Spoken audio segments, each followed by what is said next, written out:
Hello, BookTube. I've got some mail for you today on a very beautiful, warm, and wonderfully gentle Friday here in Boston. There was bright, sunny blue skies first thing this morning, but clouds have moved in, and they are the trailing edge. They're the edge of a storm that is going to bring some rain tonight and tomorrow and the next day. The weekend is going to be not only rainy but cool. Temperatures aren't going to climb out of the mid-60s Fahrenheit for a couple of days, it looks like. And my guesstimate here is that this dip to cool temperatures, June has been very cool in Boston so far, with only one exception, 1 or 2 days where we had normal summer heat. I believe that this coming dip into the 60s, where it's cool at night, where you actually need to put on bedclothes at night, I think this will be the last of those for the summer. We've had it pretty easy, but I think the genuine summer is right behind this, and I don't think it's going to go anywhere. I think that the rampant heat and humidity is going to settle in and stall for a while. But that only means that I have to be gentle when I'm walking the beam.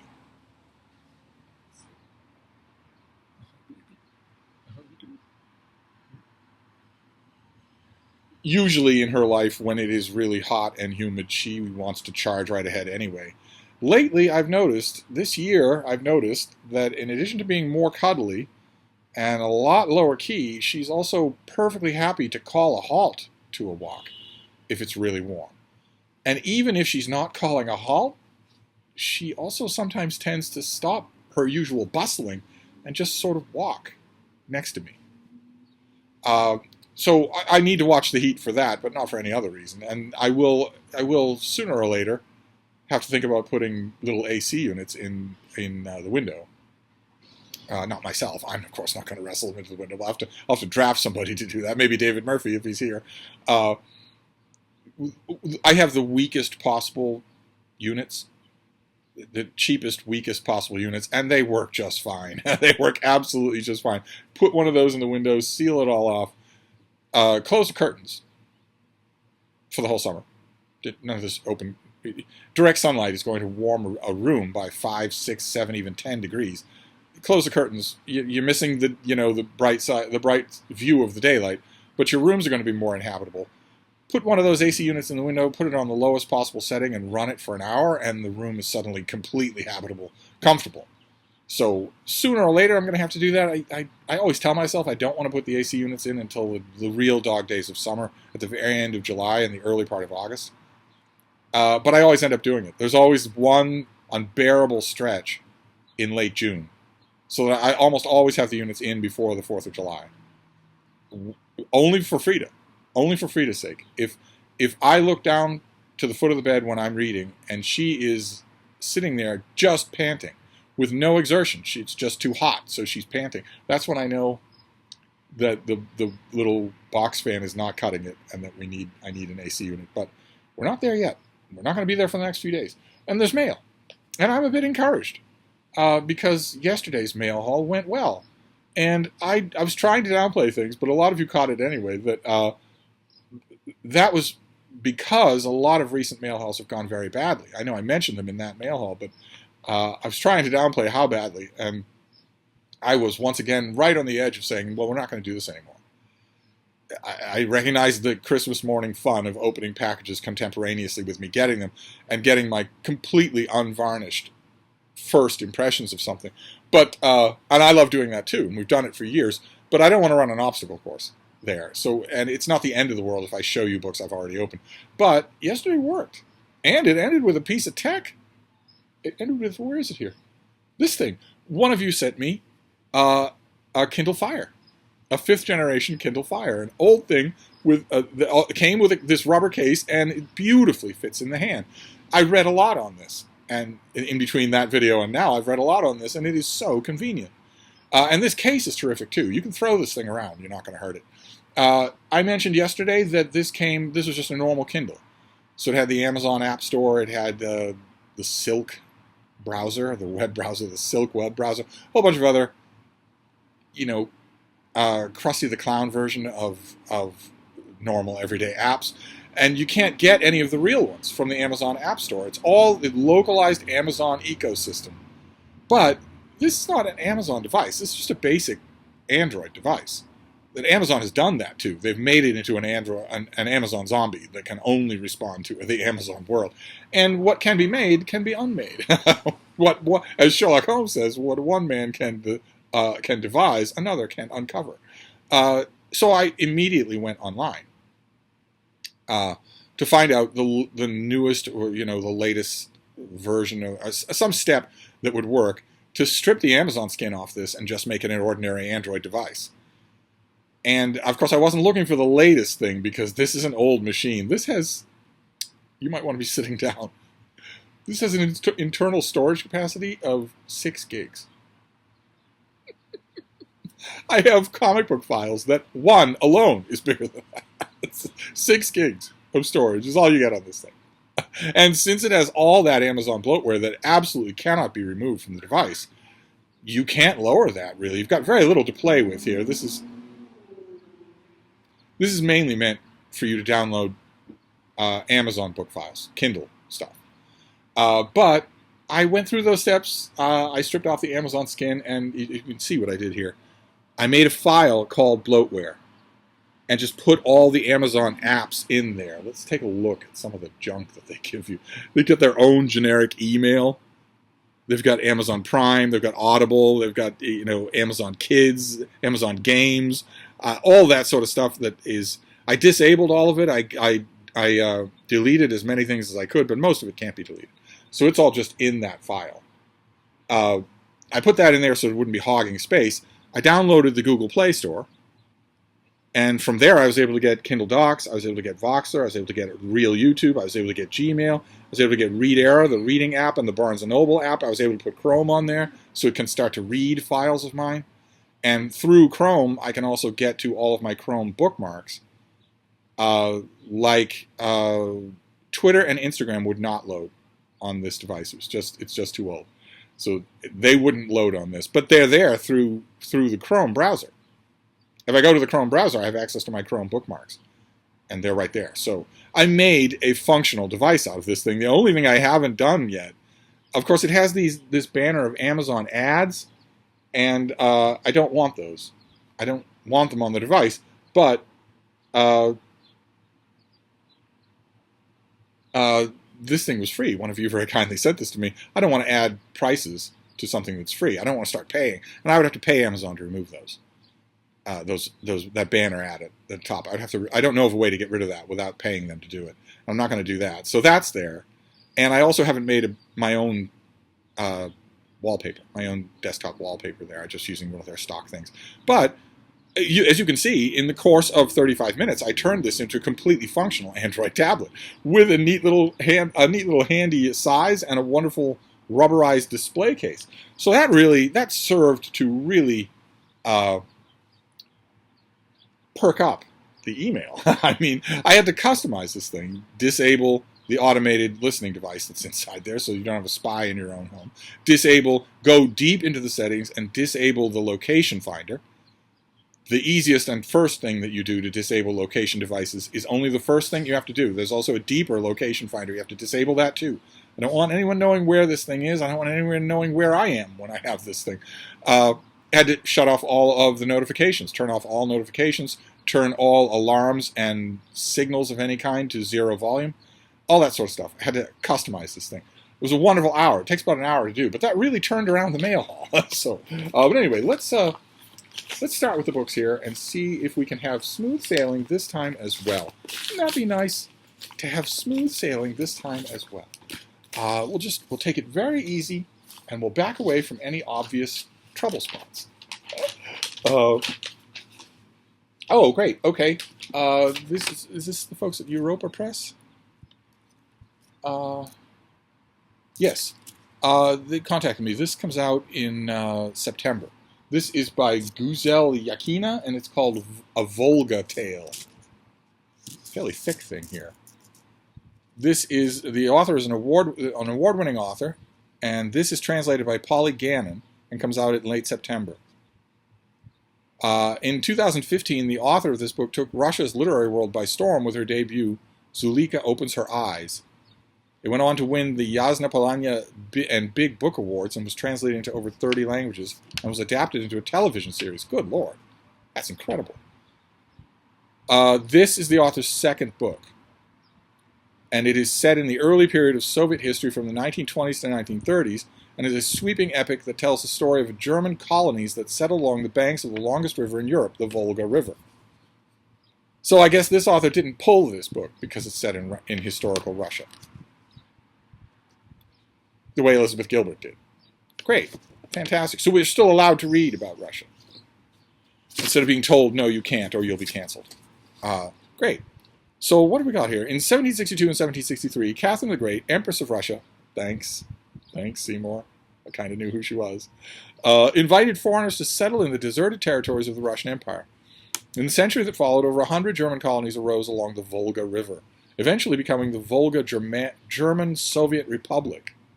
Two worlds irrevocably collide when Russian-German schoolmaster Jacob Bach falls in love across the Volga River with student Clara Grimm in this tale of fear and resilience between people and nations. Okay, so this is set in Russia, and it features a heterosexual love affair. Good Lord. Can the tide be turning? Well, fantastic. Translated fiction coming out in September. I won't get to it now, but I definitely will then. I mean, I'm not. This is not a big enough priority for me to jump the queue, so I will wait until September to read it. But that's fascinating. Absolutely fascinating. Of course, it puts a smile on my face because it makes me think to way back many years ago when I was a romance snob. I thought romances, all of them, were just dumb. And as usual with genre snobs, I did all the requisite gymnastics to somehow exempt Pride and Prejudice. And at the time, I knew someone who was a romance reader, an avid romance lover, and also a romance author, who told me, no, that's just snobbery. And you go on and on about how you hate literary snobs. Well, you're being one. So gradually, I took that to heart, and gradually I started reading romances, and then I started wanting to write them. I started wanting to write them, and my friend was appalled by this, of course, because my initial attempts were really bad and not free of satire. One of those initial attempts was Minx on the Minsk, but another one was Olga on the Volga. So I'm naturally thinking of Olga on the Volga here. She ends up killing her lover. My Olga does. But anyway, let's see. Let's move on to this next one. Big work of translated fiction for the fall. Fantastic. All right, so we're on firm ground here. Let's see here. What is this next one? Oh, I see a famous portrait. I see a portrait that I know really well. This is by Rachel Cantor, and it is called Half-Life of a Stolen Sister, a novel of the Brontes. And there they are, with the ghostly impression of where Branwell would have been. So is this comes out in mid-July. This is coming right up. This is a finished copy coming right up. Mid-July doesn't feel like it's coming right up, but it is. It's just a month away. Let's see here. The Bronte siblings are undoubtedly among the most famous authors in Western literature, with Jane Eyre and Wuthering Heights often taught in classes and cherished as favorites by many readers to this day. Over 150 years after these great novels were published, most people know the Brontes as literary legends, but few know about the lives behind these landmark novels. What in the Brontes' lived experiences, in the choices they made, and in their close but complex relationships with one another made such greatness possible? Nothing. Nothing did. That's not where the greatness came from. In this book, the author pays homage to the Brontes' enduring legacies of innovation with a form-shattering novel that melds biographical fact with unruly invention to break down the mythology of these iconic authors and reveal the inner lives behind their genius. As it tells the story of the Bronte siblings, Charlotte, Emily, Anne, and Branwell, from youth to their short-lived adulthoods, the novel perpetually transforms and renews its own style. Methods, sometimes hewing close to the facts of the Brontes' lives as we know them, or think we know them, and at other times radically reimagining the siblings, moving them into new time periods and possibilities that bring them closer to our own contemporary world. Through an eclectic mix of diaries, letters, home movies, television, and radio interviews, deathbed monologues, and other forms, the narrative makes the Brontes feel real and intimately familiar, immersing readers in their bonds of love and duty, periods of furious creativity, and ongoing tolls of illness, isolation, and loss. Well, that sounds interesting. That sounds really interesting. Okay, well, we're gonna studiously avoid the author's bio. That's where we get into trouble. We're just gonna tuck this right in here. Let's fold this. Let's origami this so that I can glance at the date. That sounds really interesting. Of course, I've read Pat Barker's book, as you all should too. Pat Barker wrote a big, fat group biography of the Brontes. There are many, many editions that are available. I'm sure that you can find one for $2 or $3 online, and it's amazing. It reads like it's just a gripping experience. It's a tremendous act of biography. I've read that many times. So, and I've read Daphne du Maurier's book, The Infernal World of Branwell Bronte, and all of the other stuff, all the other Bronte stuff. So, we'll give this a try. Absolutely, I'm intrigued by that narrative inventiveness part. That can be done really poorly, but it can also be done really well. What was that book from a few years ago that I absolutely loved? Oh my God, I'm blanking on it. It was Thomas Jefferson Loves Sally Hemings, something like that. It was a novel that it was executed very much like this sounds, where the author of the book very much did not just write a straightforward Jefferson and Sally Hemings book. The author instead did all sorts of literary inventiveness, and it worked really well. Now, this next one you might have seen. This is just bound pages. This is an unbound galley. This is just someone's just send me this. They got their pages together and went to the copy shop and just got it printed like that so that they could send this to me. So what have we got here? This is by Kevin Valliere. It's from Oxford, and it is All the Kingdoms of the World on Radical Religious Alternatives to Liberalism. You see, this will have the disclaimer right across the top there, and it'll have that on every single page. This is not meant to be permanent. This is not meant to be saved. It's certainly not meant to be collectible, although I have learned in the course of having this channel that these things are collectible. These unbound galleys are collectible. I don't know why. I guess because everything is collectible. But the problem is here, am I going to be able to tell you anything about this? I don't have a sheet of any kind. No, I don't think I am. Let's read a bit of the preface, just so we get a sense. I have no idea what this is. Let's get a sense of the preface here. Liberal societies claim to advance human freedom and equality and resist building social life around a single religion. But today, an opposing clan of doctrines is on the rise. Call them religious anti-liberalisms. They claim that society should recognize a single religion as correct, and they reject liberal order with intensity and total conviction. 20th century politics focused more on economic conflict than religious conflict. Many thought that religion had become a private matter and would fade away. Yes, fanatics might sometimes intrude into secularized politics, but free societies could make quick work of these challenges. Sensible people could safely dismiss anti-liberals as theocrats, bigots, and fascists. Demographically, that is undeniably true. The world is increasingly, by large margins every year, non-religious. Which I think I don't think it has anything to do with societal rot or decadence or anything of the kind. I think it has to do with the fact that we all have cell phones in our pockets that connect us all to each other and to the world. If you are in some country and you are being told that you must never hope for more than the husband that we determine for you or the career that we determine for you, and that everyone else in the world is like this, and that if you're 18, all 18-year-olds are like this, it's just a normal part of the world, don't even think about it, you're going to do that. And you might be unhappy. You will be unhappy. You will get a wife that you don't love. You'll have children that you don't want. You'll have a job that breaks you before you're 50. You'll be lucky if you get some sort of state pension. That'll be fine if you're 18 and you don't know any better. If you have a cell phone in your pocket, then you know better. Because you can go on Instagram or TikTok and see proof that there are millions of young people your age out there who don't live like this. And you're just a bus ticket away from that world. That will kill religion faster than anything. But anyway, let's let you gas on a little longer. Shall we? No longer. The 21st century has witnessed the revival of faith-infused political movements. Consider Russia, India, Poland, Hungary, Turkey, and China. So this author is saying that the picture that I just painted is not true. Interesting. Very interesting. Their anti-liberalism sometimes arise from liberal imperialism and colonialism, as we see in Islam and Hinduism. Christian anti-liberalisms often appear after communism, or they develop as a reaction to excessive church-state separation in liberal orders. My book assesses the truth of these new anti-liberal ideologies. If you want to understand the case for and against them, this book is for you. There is no case for them, Spanky. What on earth are you talking about? There is no case for them. Oh, well, let's go on a little longer. I can't cover every version of these doctrines, but I show how to assess them without deciding which religion is true, if any. Well, it's good of you not to tell us which religion is true. I have a little hint for you. None of them are. If your religion is true, introduce me to your gods. If you can't introduce me to your gods after thousands of years of praying to them, then your religion isn't true. Any more than I would grant you a provisional truth for anything else you can't demonstrate.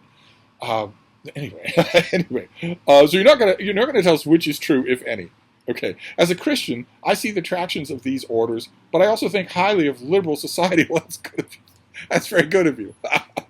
Radical alternatives to liberalism have significant weaknesses. Yes, they do. Yes, they do. So I reject these doctrines, but I do not dismiss them. Here I focus on the Roman Catholic anti-liberalism known as integralism. I just read a book about integralism, 2023 release. But I also address similar anti-liberal doctrines within Chinese Confucianism and Sunni Islam. By the book's end, I will offer you a framework for engaging these doctrines as a class. Many people reject my project because they believe it addresses outlier views with no influence. So let me explain why these doctrines are on the rise, why they may stick around, and why we should engage them. Seymour, I am certain that you mean engage with them, not engage them. You're not marrying them to each other. You're not affiancing them to each other. Maybe that's the current usage in academia. Maybe he'd be completely denied tenure if he didn't misuse that phrase. And then he goes on to do that. Okay, well, this is exactly what, as you all know, if you watch this channel, and gradually, this weird thinning program on YouTube is gradually whittling this channel down to the size of people who do watch this channel, who watch it because they like me and I like you, instead of, a weird infusion of thousands of bots. If you watch this channel regularly, then you know this is exactly the kind of thing I love. It's exactly the kind of thing I love. Where you take a subject, historical, common, modern, social, that I think has a self-evident interpretation, and you say, no, I want to interpret it differently. Let me make my case. I am absolutely on board for you doing that. Absolutely. I don't know anything about this thing, so I don't know. There's no sheet in here, so I don't know anything about when this comes out, or what it's going to cost you, or anything like that. But it's all the kingdoms of the world. I am fascinated. If it's Unbound Galley, then it's probably a good way down the line. But with Oxford especially, you can never tell. I get finished copies from Oxford all the time. They're 2 months old. So this could easily be out now. We shall see. Let's move on here. Let's move on to the next one here. We're doing fine for this defiant little mail haul here. We're doing fine. What is this next one? Wrapped in bubble wrap. I don't need you to be wrapped in bubble wrap. I'm going to destroy you anyway. What have we got here? Oh my, what on earth? What is this? Chronos Books? I don't know this at all. Did I get contacted by somebody? This is right up my alley. This is by David Lee, and it's called The Queen's Frog Prince, The Courtship of Elizabeth I and the Duke of Anjou. A whole book of its own on that courtship. Oh my, it's a great story. Provided this author does a good job, this is a great story. Dare I read about the author? We've been so good, but I'm curious to know if his biography will tell me whether or not he'll do a good job. David Lee is an Irish historian. Okay, there we go. That is definitely a mark in his favor as one of the world's greatest storytellers, and also fantastic scholars, who specializes in women's history. He writes for Tudor Life magazine. There's a magazine called Tudor Life. Do I write for Tudor Life? Somebody get online right away, find out where Tudor Life is, and fire off an email asking them why I don't write for them. Who knew? He writes for Tudor Life magazine and lives in South Dublin with his husband, Victor. Okay, and then it stops. Which is great. That's absolutely great. Okay. Fantastic. An Irish scholar. Okay. Uh, all right, so what have we got here? Some of you won't know this story. Those of you who are Tudor fans, especially Queen Elizabeth I fans, will know a lot of this story. You can't miss it in an Elizabeth biography. But here it gets a book all on its own. Between the years 1579 and 1581, a courtship between Elizabeth I of England and Francois, Duke of Anjou, took place. Though this courtship is often dismissed as a political tactic on Elizabeth's part to create an Anglo-French alliance during the Wars of Religion, this book presents an alternative interpretation. In this book, the author pores over some of the surviving love letters exchanged between Elizabeth and Anjou, whom Elizabeth affectionately nicknamed My Frog.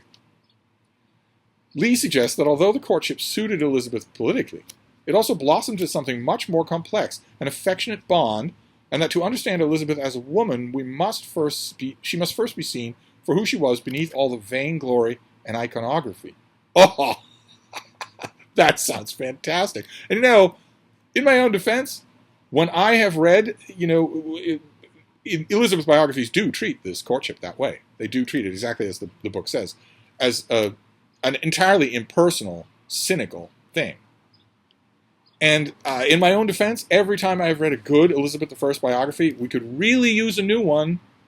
You publishers out there, we could really use a new 1,000-page Elizabeth I biography. We could really use one instead of the 50 Elizabeth II biographies that are coming out in the next 2 years. But anyway, when I have read a really good Elizabeth biography, I have always thought, these sound real. And when does Elizabeth lie in personal correspondence? You virtually never see it. Unlike other monarchs, including very much unlike other Tudor monarchs, this seems real. It certainly seems real on Anjou's part, but it seems real on her part too. Not fervent, hand on the forehead love, but definitely not just a state exercise. All right, I'm on board. And if you're a Tudor fan, you should be too, because we're getting precious little Tudor history this year. We got Tudor Children by Nicholas Orme. And we got that weird book about Elizabeth I and Anne Boleyn that I think mostly exploded on the launch pad. And now we have another one. So this is from Kronos Books, and in the U.S. it is a $23 paperback. So those of you who are Tudor fans, you now know this is out there. I don't have any sheet for it, so it might be out already. But that sounds fascinating. We'll have to see what kind of a job the author does. Maybe that's him right now.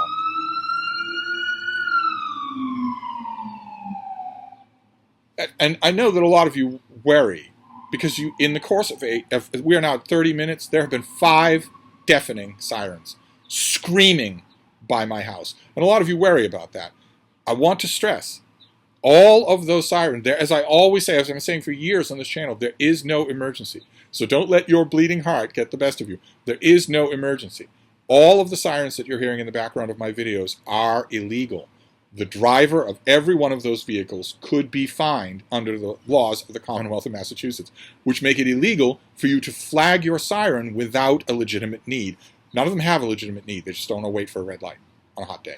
That's all. But anyway, the last thing we want to do is spoil a good mail haul by ranting about traffic. So let's move on to this last package, and then we'll be done. Because this has succeeded. We have succeeded once again in avoiding the male Grim Reaper.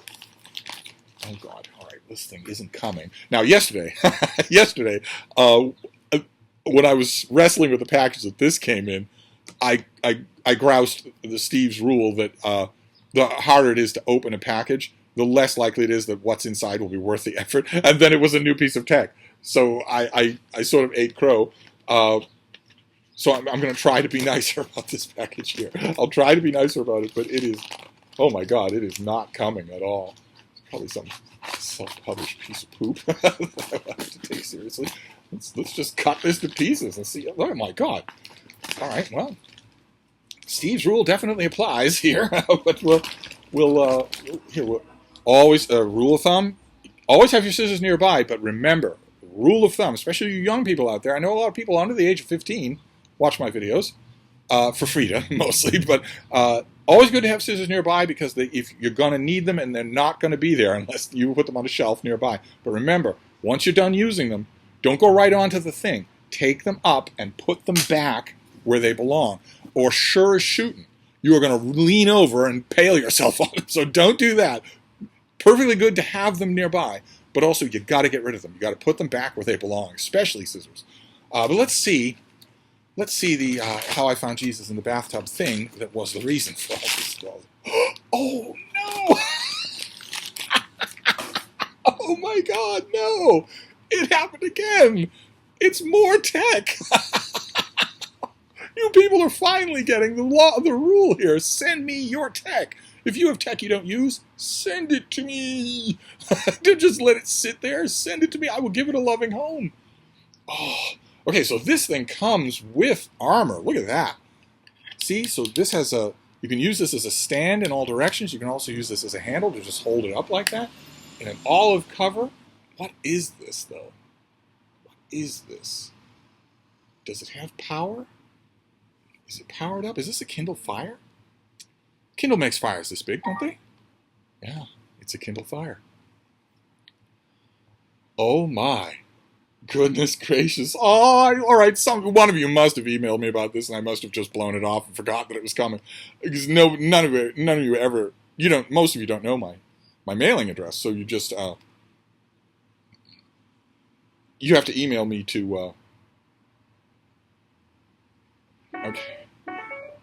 Okay. Here, hang on a second here. I have to get past this, this initial stuff in order to ask this device what it is. I need to know what this is. And I guess it has to connect to Wi-Fi first. You could hear that whoever sent this did not silence their alerts and notifications and whatnot. You got to do that. Just do it right now. Just do it right now. Don't have your machine asking for your attention, or you will be its slave. Okay, well, I don't want to do all this stuff on camera because I'm wasting your time, but I also want to know what this is. Let's see how fast we can do this. The tech dudes do it really fast.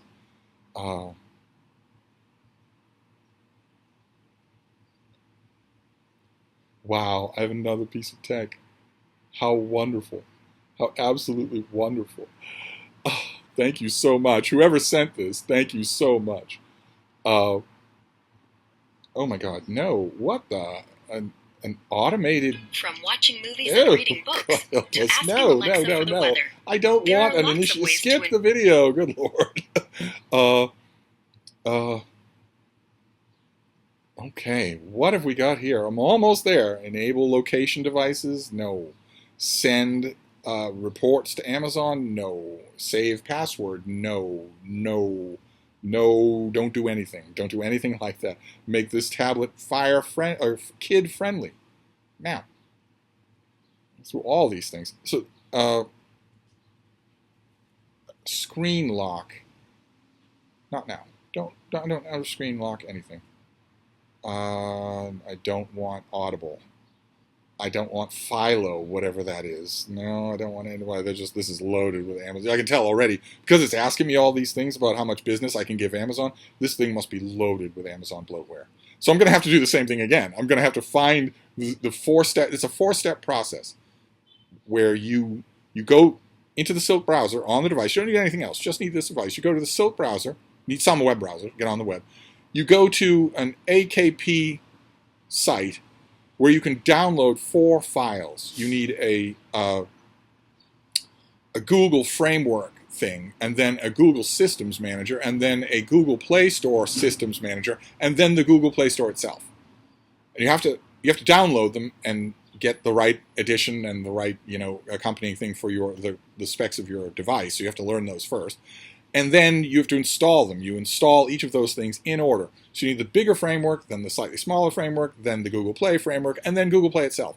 Once you've got Google Play itself, then you go into Google Play and you download whatever web browser you want. Google, I would assume you would want Google. You download, or you get the Google app, you get the Chrome app, you get the Google Docs app. In my case, you get YouTube and Twitter and Instagram and whatnot, and you get rid of as much of the Amazon bloatware as you can. And you customize the thing. See, another thing is that this is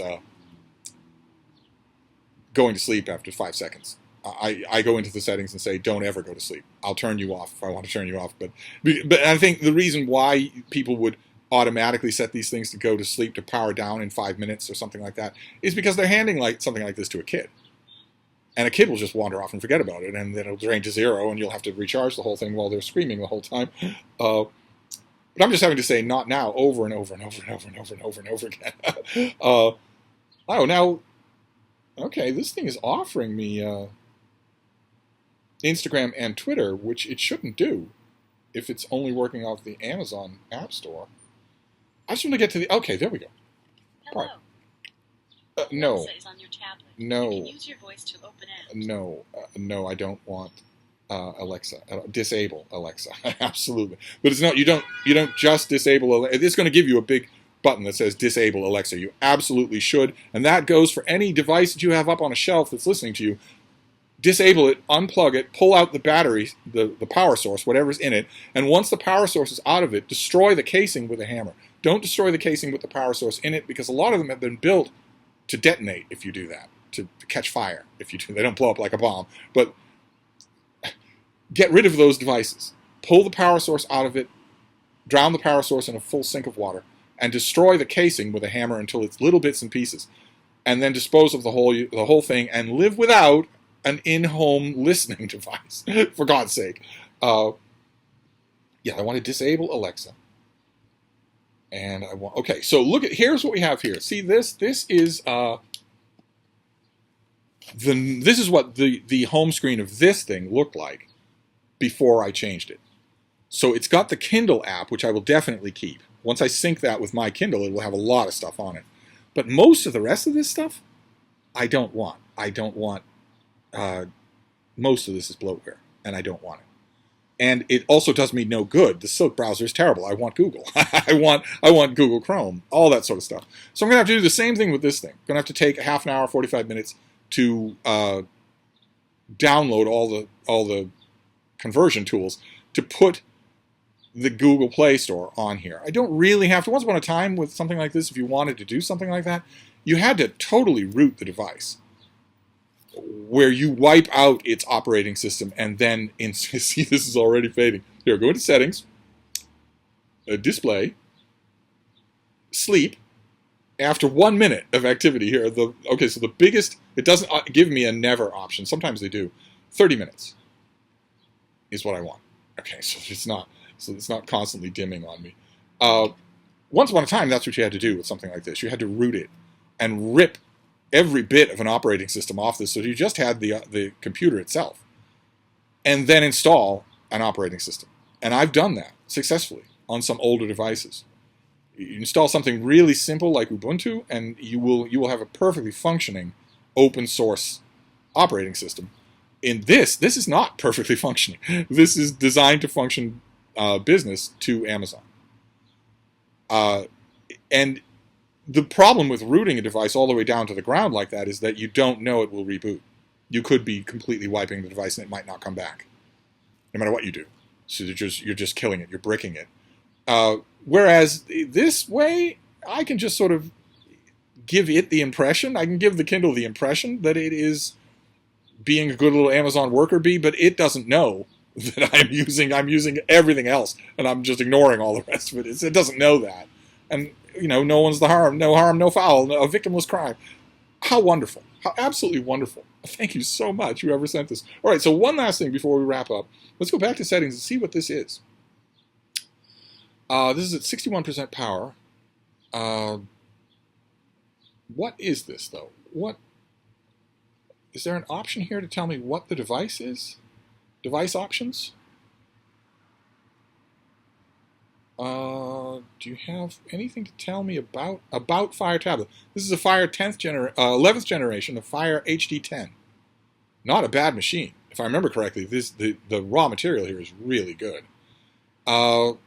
Fantastic. Okay, so this is a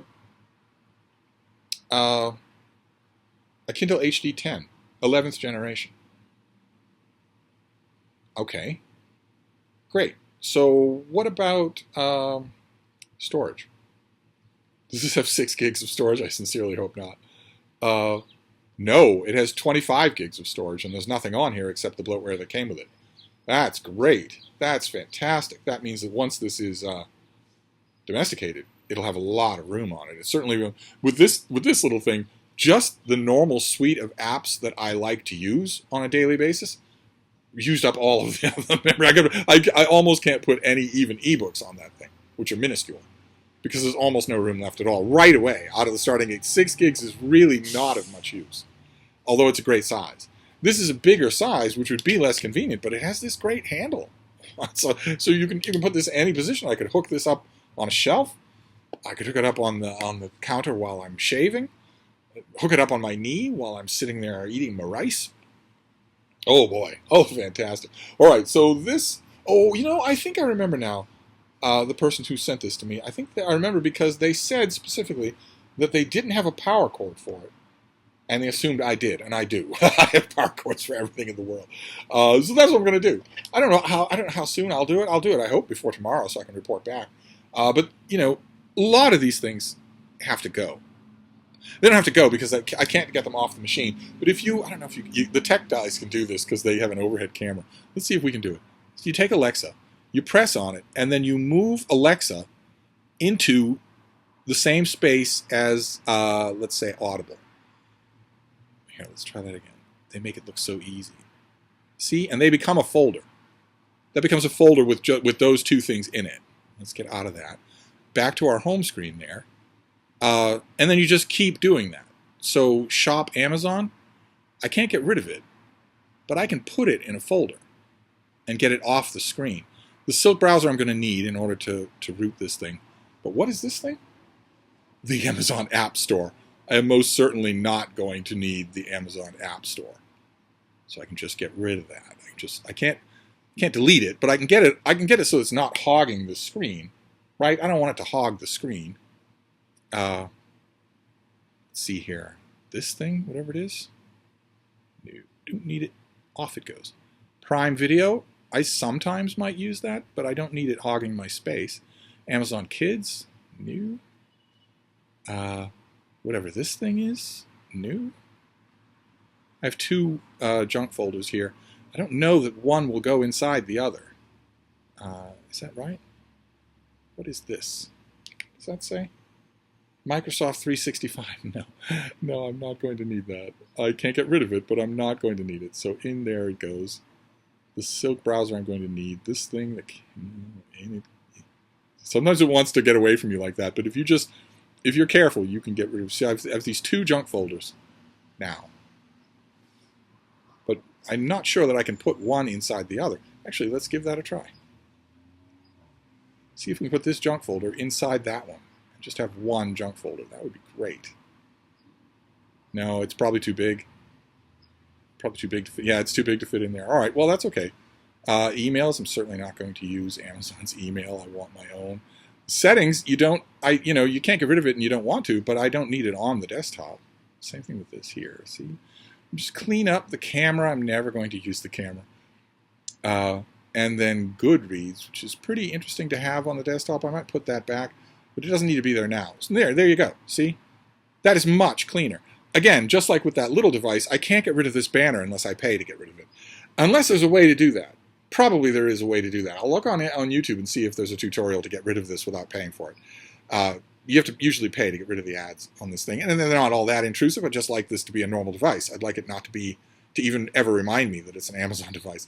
But this block, there's nothing you can do with it. You can't. On most Android devices, if something has a pale outline behind it like this, that means you can manipulate the outline itself to move it up to a trash can or uninstall it or whatever, but not on Amazon devices. But either way, now I have a nice lot of space there, and all that's necessary now is to download those apps and get the Google Play Store on here. I certainly won't run out of memory. This is 25 gigs of memory on it. So I will be able to fill this. I'll download Google Chrome. I'll download Google Drive so that I can. Google Drive is really good as a sort of way station for a whole bunch of other things that Drive makes them so much easier to use. I'll download Twitter and Instagram, where I am a reigning social media god. I'll download Google Docs separately. That's very handy, including for reading tags for BookTube. I'll download YouTube. And Voxer, of course. I love Voxer. You should all Voxer me. I love to Voxer. I'll download the whole suite of those things that will fill this first panel, and it'll be really useful, as opposed to all the junk that we just saw that no one in their right mind would ever use. So anyway, fantastic. I will find a power cord for this thing and charge it to 100% and then domesticate it as soon as I can. I'm sort of socked for today, but I love doing this. And if it worked for this thing, which is, 5 iterations of the Google Fire ago, it'll certainly work for this. The Google Fire 11th generation is fairly modern. A fairly modern, fairly fast device. Thank you so much, whoever sent this. How wonderful. All right, you weren't using it. I will use it. So, that is our mail haul. We've once again ended with a stubborn package that ended up being tech. Fantastic. I mean, I wouldn't ordinarily crow and do handsprings over, getting an Amazon device in the mail. They're good. The Kindles are fantastic. The Fires are really good, too. I wouldn't ordinarily, though, even so, do handsprings, except that once you have put useful stuff on it, then you've got a fully functional other tablet, and that's great. So I will do that, and I will report back. Anyway, I just saw how long this video is going, so I'll wrap this up, but I'll be back. Thank you, Bronte.